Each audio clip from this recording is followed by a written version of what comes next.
wabarakatuh. Salam sejahtera bagi kita semua. Perkenalkan, nama saya Andriani Widyastuti, NIDN 0011117510,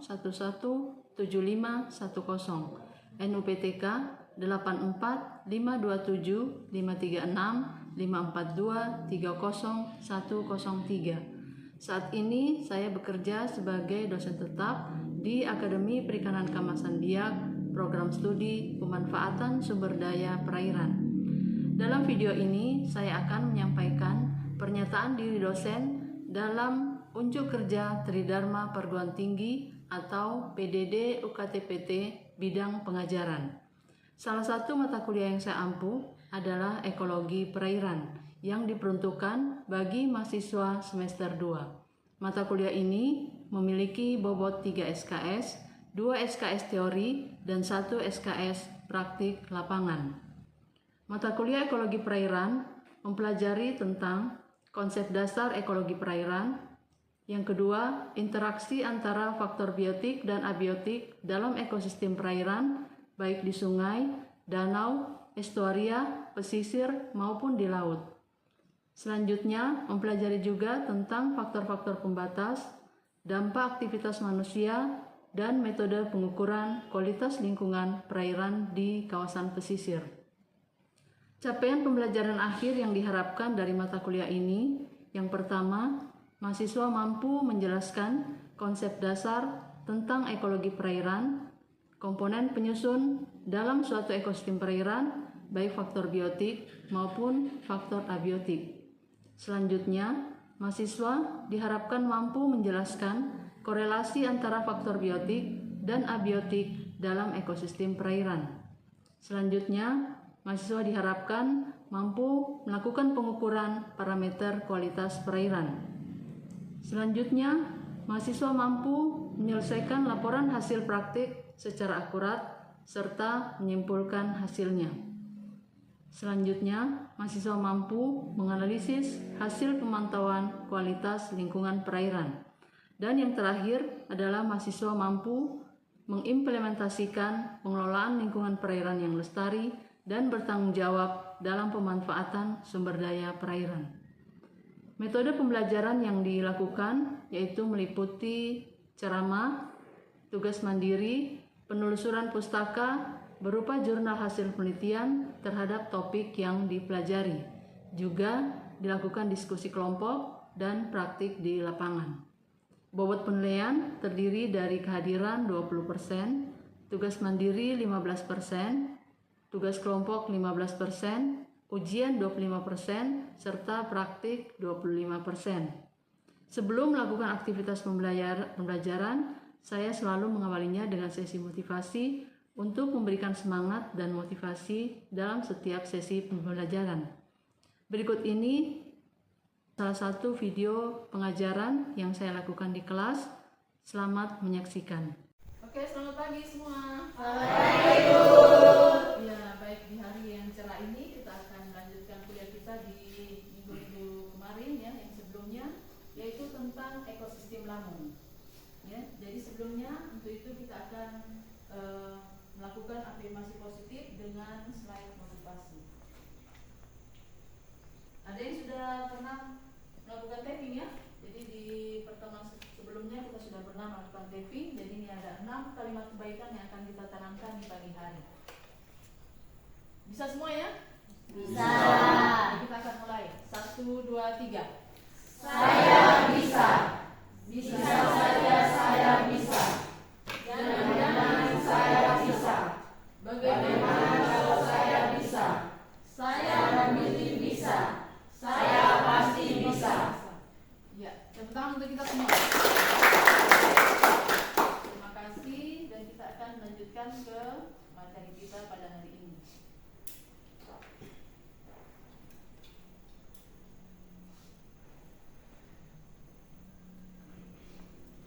Ya, ada yang tahu ekosistem lamun itu apa? Ada yang sudah pernah mendengar atau melihat? Ya, siapa? Ayo silakan. Mungkin ada yang punya pendapat untuk bisa menyampaikan apa itu ekosistem lamun. Saya dapat pengertian dari lamun. Ya, silakan Inosensia. Ekosistem lamun adalah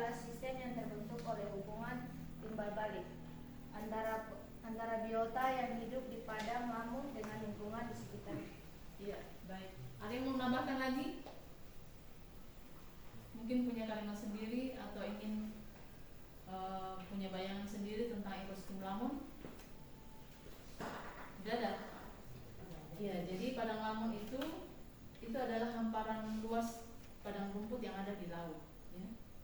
Jadi dalam materi ini kita akan mempelajari tentang yang pertama pengertian lamun, kemudian yang kedua tentang ekosistem lamun, yang ketiga tentang fungsi ekosistem lamun, yang keempat tentang dampak antropogenik, dan yang kelima adalah upaya pemulihan.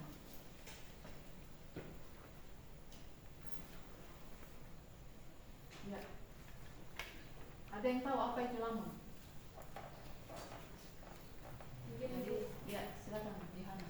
lamun adalah tumbuhan berbunga yang hidup di perairan laut. Ya. Jadi seperti itu ya. Jadi lamun adalah tumbuhan berbunga, jadi belum kaki kembali dan berbiji satu. Ya, jadi dia berbiji satu dan hidup di perairan dangkal. Ya, jadi tidak kalau perairan laut adalah secara umum, tapi kalau kita persempit lagi adalah di perairan dangkal dan terbenam di dalam laut. Kemudian dia memiliki rizom, akar, daun, bunga, dan buah. Begitu ya. Jadi kalau kita lihat hamparan padang rumput yang ada di darat, itu seperti itu juga padang rumput yang ada di laut. Jadi cuma bedanya dia ada di perairan laut yang dangkal. Kemudian ada yang bisa membedakan antara lamun dengan rumput laut. Ada? Ada yang tahu perbedaannya antara lamun dengan rumput laut atau makroalgae? Jadi perbedaannya yang pertama kita bisa melihat ya di kedua gambar yang ada di slide ini. Kalau lamun itu dia memiliki struktur yang lengkap, jadi memiliki daun, akar, buah, bunga. Ya, jadi dia strukturnya lebih lengkap. Kemudian kalau rumput laut atau makroalgae ini yang dibuat menjadi agar-agar, dia strukturnya hanya terbentuk dari talus atau batang-batang. Jadi dia tampilannya seperti yang di sebelah kanan. Yang ini ya. Jadi ini adalah lamun, kemudian ini adalah rumput laut atau makroalgae. Bisa jelas ya? Bisa. Ya. Selanjutnya karakter bentuk daun lamun. Kira-kira ada yang pernah lihat, mungkin pernah berjalan-jalan di pantai atau di perairan dangkal, kemudian melihat bentuk dari daun lamun itu seperti apa saja? Silakan, ada yang bisa? Ini Bu, Oh iya, silakan Roy.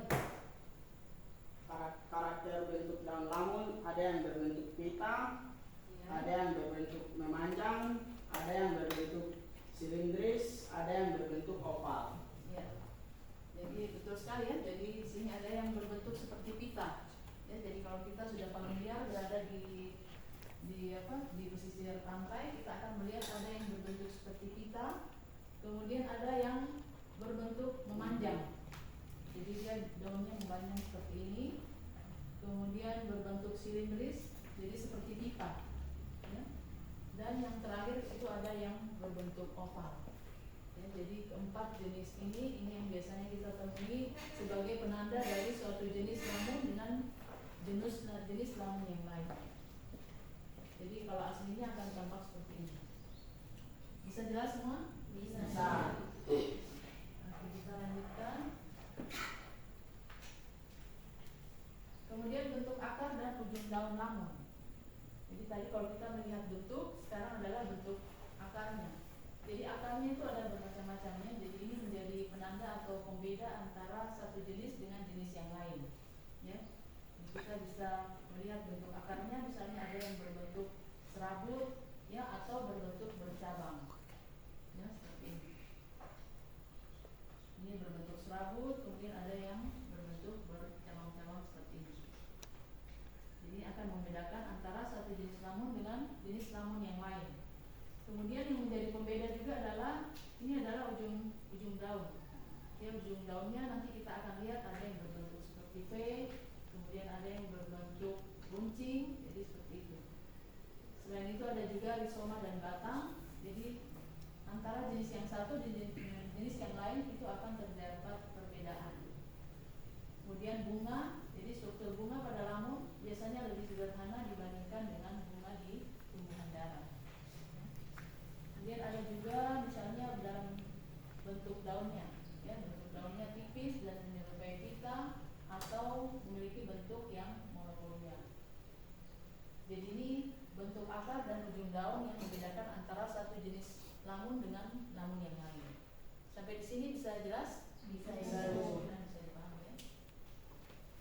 Selanjutnya ini adalah distribusi lamun di dunia. Ya, jadi kita bisa melihat, mungkin ada yang bisa menjelaskan dari gambar ini. Ya, jadi di sini ada parameter.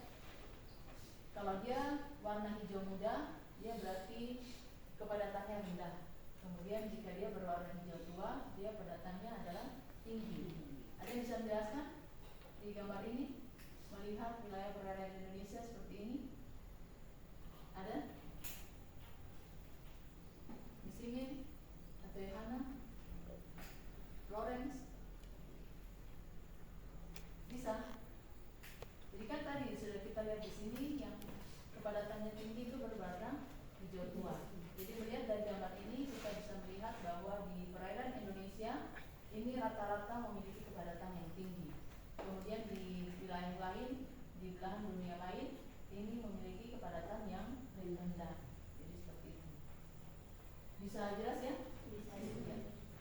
Kemudian luas padang lamun di Indonesia itu mencapai 30.000 km persegi dan saat ini telah berkurang 25%. Jadi kita bisa bayangkan dari hasil penelitian karena adanya banyak gangguan ya di ekosistem lamun sehingga terjadi pengurangan sebesar 25%. Ini data di tahun 2001. Ya, jadi sampai dengan saat ini berarti akan lebih banyak lagi yang berkurang.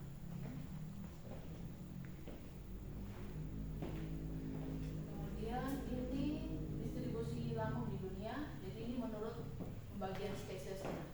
Jadi kalau dia berwarna hijau tua seperti ini berarti ada 12 sampai 15 jenis. Ya, jadi kita di Indonesia ada 13 jenis, jadi masuk ke kepadatan tinggi. Kemudian yang hijau muda ini 1 sampai 2 spesies. Kemudian yang agak terang sedikit, ya hijau ini 3 sampai 6 jenis. Kemudian 7 sampai 9 jenis, 10 dan sampai 11, dan kita yang paling padat ini adalah 12 sampai 15 jenis. Ini yang ada di seluruh dunia ya. Kemudian ini distribusi lamun di Indonesia. Jadi kita bisa melihat ya di gambar ini ya di seluruh perairan wilayah Indonesia. Ini wilayah Jakarta ya. Kemudian ini titik-titik adalah titik-titik lamun ya. Jadi ini kita di Biak, kemudian ini di utara Papua ya. Ini di Raja Ampat. Jadi ini kita bisa melihat ini adalah distribusi lamun di seluruh Indonesia. Ya, kondisinya jadi beberapa titik wilayah Indonesia itu kondisinya. Kemudian ini 12 jenis lamun. Ini sudah ada satu jenis yang baru yang kita temukan. Ini masih belum masuk di slide ini ya. Ini yang umum ditemukan di wilayah perairan Indonesia. Ini masih ada dari daun, ya, kemudian perakaran, ya, daun yang ditemukan berbeda antara jenis yang satu dengan jenis yang lain. Sampai di sini bisa dipahami?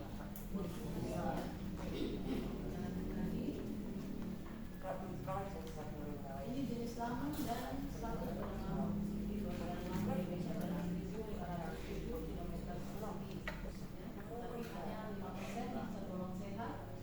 Kemudian yang tergolong kurang sehat ada 80% dan 15% yang tergolong tidak sehat. Jadi bagi kita semua bagaimana kita bisa menyelamatkan ekosistem. Tahan dulu untuk kita semua ya. Jadi sudah siap ya untuk tugasnya, kita silakan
yang bisa menjelaskan?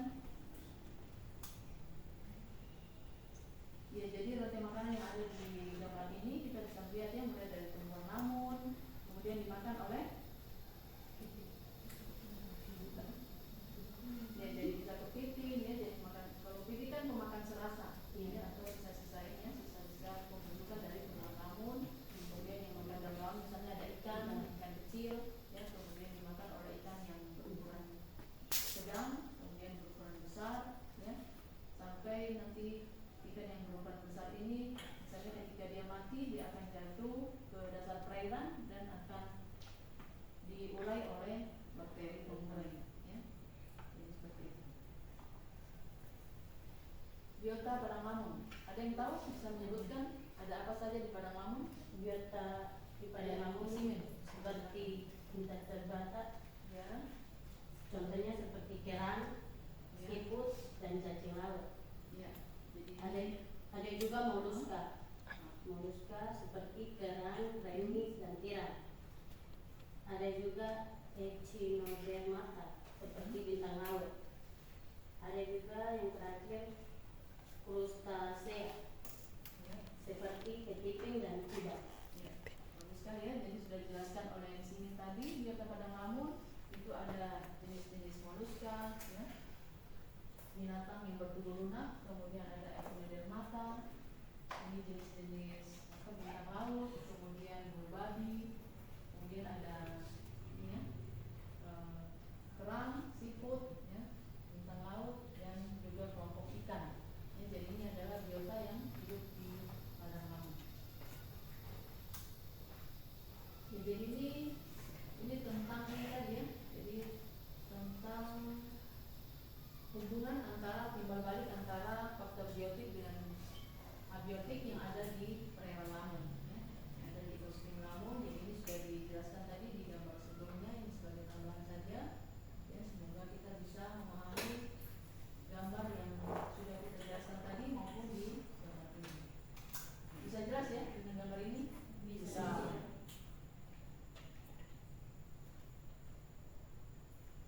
Kemudian fungsi dari ekosistem lamun, ada yang bisa menjelaskan? Mungkin salah satunya saja.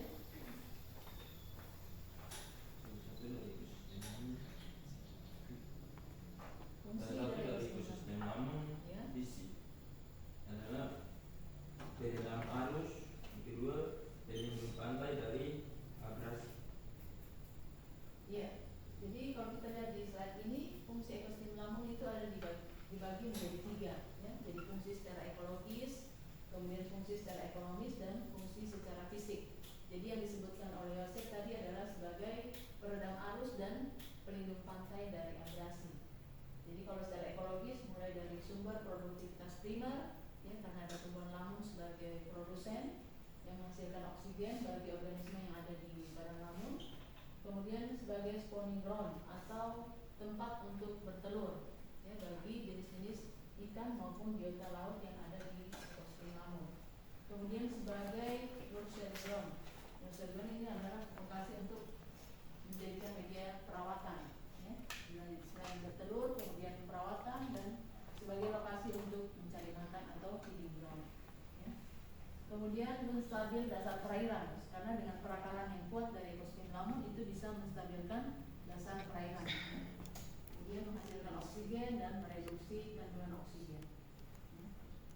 Kemudian secara ekonomis, jadi kita bisa melihat di sini fungsi dari ekosistem lamun dari hasil valuasi ekonomi yang dilakukan itu terdeteksi ada ditemukan 360 spesies ikan, ya, 360 spesies jenis ikan, kemudian 117 jenis makroalgae, kemudian 24 jenis moluska, dan 17 jenis crustacea. Juga ada 45 jenis echinodermata.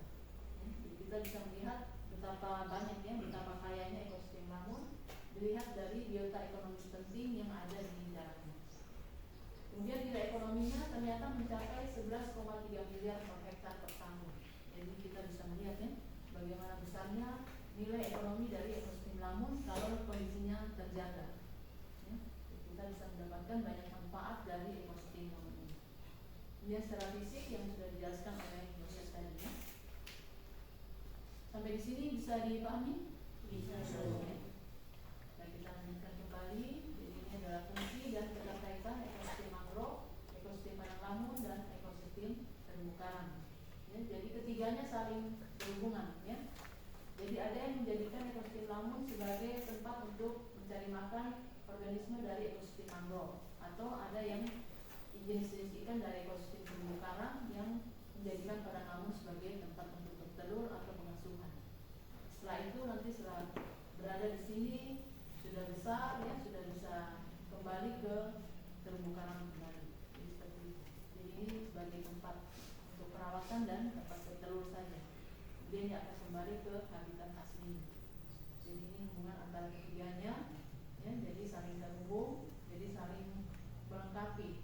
Ya, jadi kalau kita melihat ketiga ekosistem ini, mulai dari ekosistem terumbu karang, ya, jadi ini sebagai penahan dan pemecah gelombang alami. Jadi kalau ada ini berarti masyarakat yang ada di wilayah pesisir pantai ini akan aman, ya, dari gelombang laut maupun dari gelombang tsunami. Kemudian di benteng berikutnya ini adalah ekosistem padang lamun. Jadi dengan perakaran yang kuat, kemudian lembaian daun, ya, jadi itu bisa mengurangi gelombang yang masuk ke ekosistem lamun. Kemudian masuk ke ekosistem mangrove, ini juga perakarannya yang sangat kuat, ini membantu meredam arus dan juga membantu perlindungan dari masyarakat yang ada di pesisir pantai. Jadi ketiga benteng alami ini adalah yang harus kita syukuri, ya. Jadi karena ini sebagai bagian dari ciptaan Tuhan yang harus kita jaga. Kemudian ini adalah ancaman terhadap pertumbuhan dari ekosistem lamun. Ya. Jadi ada yang bisa menjelaskan? Lihat gambar ini. Jacqueline, coba dibaca saja, loh. Kita baca saja. Mulai dari ini, ya. Jadi ini namanya tumbuhan mangrove. Jadi sedimentasi dan polusi itu akan menyebabkan beberapa jenis dari lamun itu akan semakin berkurang, ya. Akan mati. Kemudian ada polutan kimia, limbah kimia, ini akan mempengaruhi kehidupan dari ekosistem lamun. Kemudian buangan minyak dari kapal, ya, atau dari perahu, jadi turut mempengaruhi pertumbuhan dari ekosistem lamun. Kemudian penyakit, jadi penyakit yang timbul di padang lamun karena air laut yang sudah tercemar. Dan yang ketiga adalah rendahnya kesadaran dari masyarakat yang hidup di pesisir pantai, membuat ekosistem lamun ini kurang diperhatikan. Oke, kita lanjut lagi. Ini adalah beberapa dampak antropogenik dari aktivitas manusia yang menyebabkan ekosistem lamun menjadi terganggu, ya, mulai dari reklamasi, ya, jadi pengerukan wilayah pesisir pantai, misalnya untuk dijadikan pelabuhan, ya, atau misalnya pasirnya yang diambil, ya, jadi ini akan mempengaruhi ekosistem lamun. Kemudian run off, ya, kemudian limbah dan aktivitas budidaya yang ada di laut. Jadi ini juga termasuk, ya, jadi beberapa aktivitas yang juga bisa merusak ekosistem lamun, mulai dari kesadaran tentang lamun yang rendah, ya, kemudian penggunaan alat tangkap yang merusak, ya, sehingga ekosistem lamun terpengaruh. Kemudian kurangnya alat dan informasi, ya, jadi kurangnya alat dan informasi ini terkait dengan kebijakan pemerintah yang mungkin kurang tegas, sehingga kerusakan ekosistem lamun itu semakin hari semakin berkurang, ya. Kemudian pengembangan pantai, jadi pengembangan pantai bisa misalnya pembangunan dermaga, ya, kemudian aktivitas-aktivitas di pantai itu turut mempengaruhi ekosistem lamun. Jadi ini sama dengan yang tadi, ya, jadi ini dampak-dampak polusi, ya, ini akan mempengaruhi kehidupan di ekosistem lamun, ya, dari pembuangan sampah di laut, ya, limbah plastik, kemudian limbah dari daratan, ya. Jadi semua akan mempengaruhi pertumbuhan ekosistem lamun. Upaya pemulihan. Jadi apa yang dapat kita lakukan untuk memulihkan ekosistem lamun ini, ya? Jadi ini ada dua cara yang bisa kita lakukan untuk melakukan pemulihan di ekosistem lamun. Jadi yang pertama adalah rehabilitasi lunak. Jadi kita melakukan kegiatan penyadaran masyarakat, ya. Kemudian melalui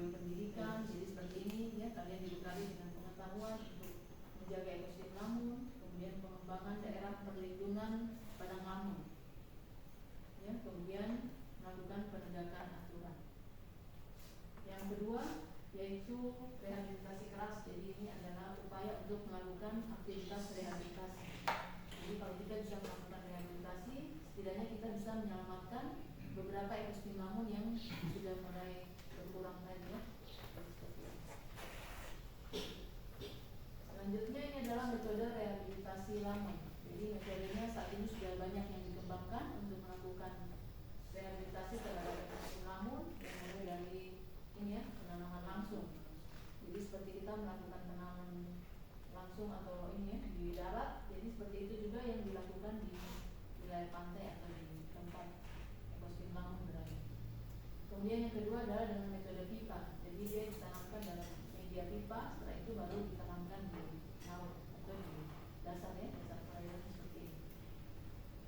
Ada juga yang ketiga adalah metode karung. Jadi dia di sela-sela karung itu yang ditanami dengan tumbuhan lamun. Jadi diharapkan dengan metode seperti ini dia perakarannya bisa tetap terjaga, ya, karena ada perlindungan dari karung tadi yang bisa melindungi.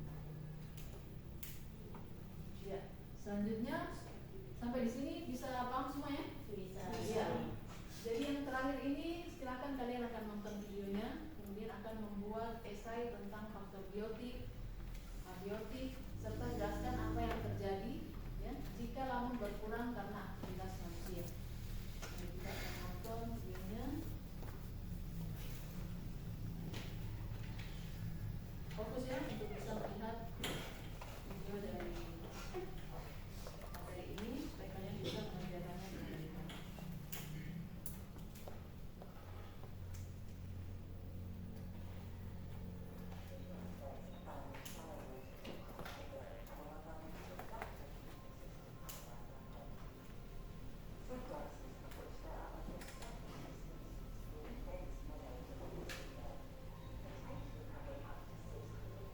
Jadi catat, ya, apa saja yang kalian temui